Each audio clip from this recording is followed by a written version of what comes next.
bodyguard who stood directly behind him was 22-year-old Melvin Altentosh, who for 2.5 years had served on an elite riot police unit. Andre looked down at the podium at his notes, and then he looked up at the room that was filled with journalists and dignitaries, and he composed himself, he cleared his voice, and he began to speak. Behind him, Mevlut, the bodyguard, opened his jacket slightly and continued staring at the back of Andre's head. And then in one swift motion, he drew a pistol and fired 3 into the ambassador's back. And then when the ambassador fell to the ground, Mevlut moved on top of him and fired 4 more.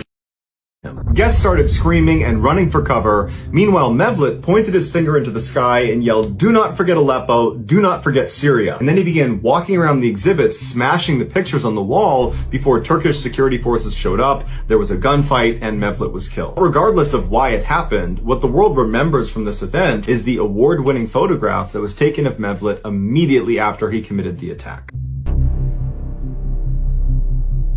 10 days later, Dylan's body was found in an area nobody was searching. In fact, he was found by accident. He was located outside of town, high up a hill in a dense forest. The case gets even stranger because on the day Dylan went missing, there was a lot of snow on the ground, which meant people would have made tracks. But where Dylan was found, there were no tracks anywhere near him. No footprints, no tire tracks, nothing. It was as if someone had dropped him out of the sky. Another strange element of this case is Dylan was found without pants and without boots on. This led investigators to believe Dylan must have somehow made his way to that spot on the hillside in that forest without leaving any tracks, and then once he was there, he removed his pants and his boots. Except dozens of police officers and sniffer dogs were never able to find those pants and boots, despite the fact they should, in theory, be in that immediate area where he took them off. As a result, we may never know the truth about what happened to Dylan.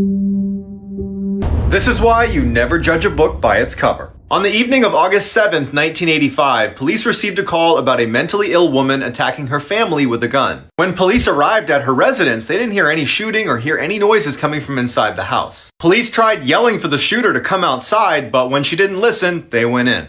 Inside was a massacre. All 5 family members have been killed, including 2 young children. One of the deceased was Sheila Bamber, the mentally ill woman the police had been called about, and she was holding a rifle that was tucked up against her neck. This case gained massive media attention, putting pressure on the police to solve it as quickly as possible, and so they jumped to the conclusion that this had to be a murder-suicide perpetrated by Sheila. But one detective felt like they were missing something and kept investigating. And sure enough, he found something hidden under the stairs at the crime scene that meant Sheila could not be the shooter.